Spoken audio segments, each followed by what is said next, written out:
How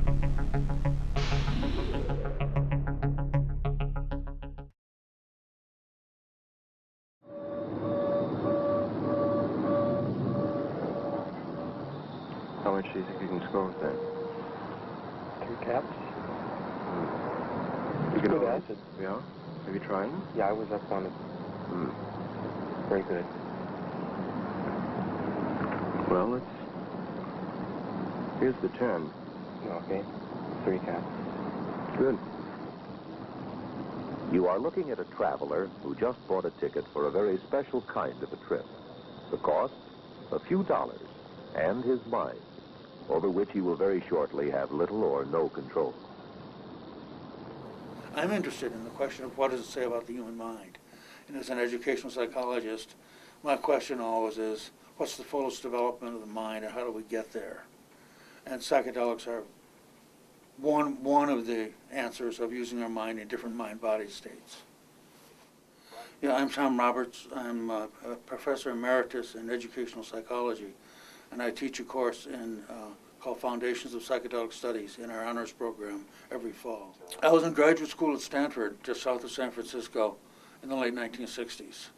Okay, and that was the time of all the psychedelic stuff going on in the Bay Area. So that interested me. And then I had my first psychedelic experience in February 1970. And I was interested in it personally. I almost finished my doctorate, actually. I did finish it while I was teaching in Northern. And a friend of mine had been offered a job in Northern and took a job at Goddard College in Vermont. And I thought I had a job at Fairleigh Dickinson in New Jersey.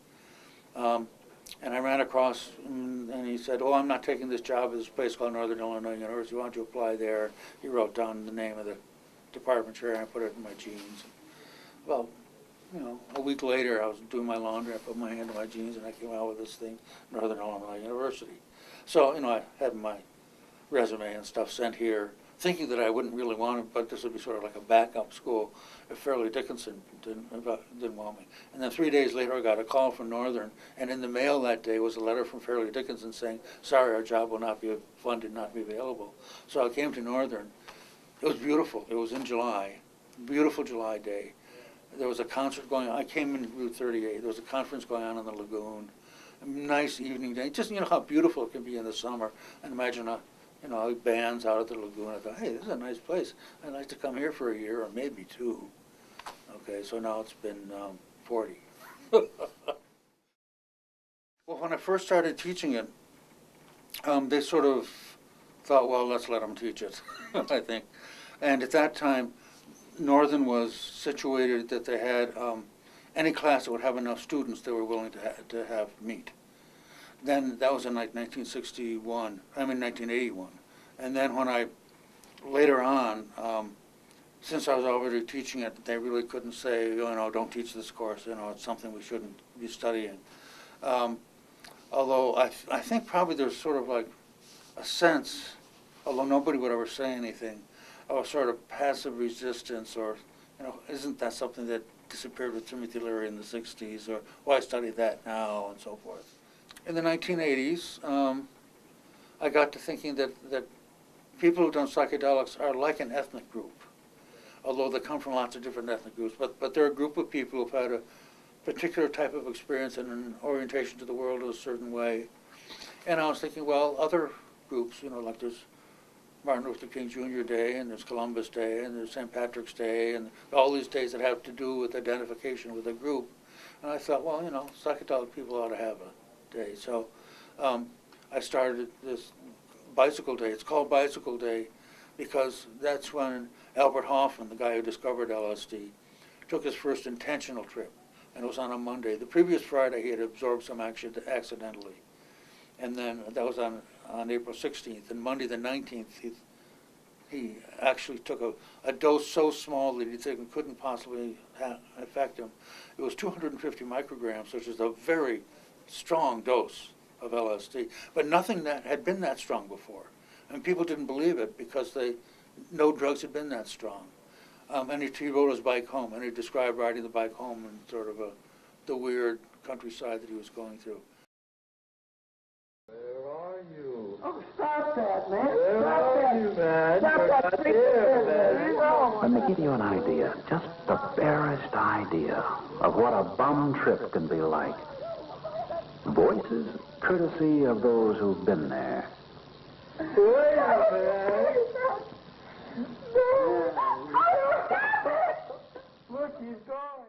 Some people clearly shouldn't do psychedelics, like people who are pre-psychotic or having basically in a stressful period in their life. They might want to do it under the guidance of a psychotherapist, but not, for their own growth. The sort of fear of psychedelics, both real and unreal, is basically culture-wide. But there are, for example, there is research going on now. To do research in drugs, you have to get a local approval of, like, the Institutional Review Board, like it would be Northern here.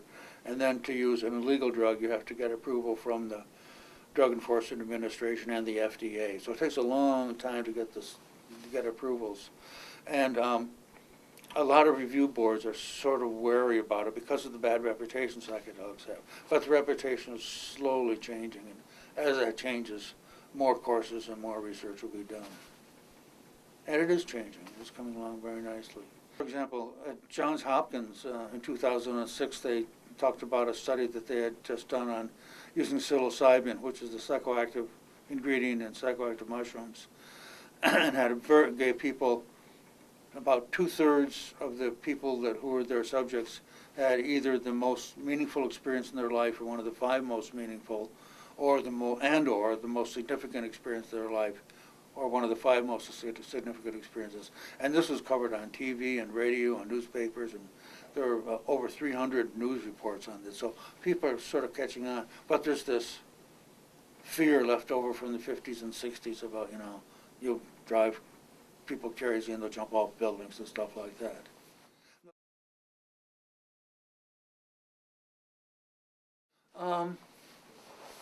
Well, one of the things I ask about early in the class to my class is, how do your parents react when you tell them you're taking a class in Foundations of Psychedelic Studies?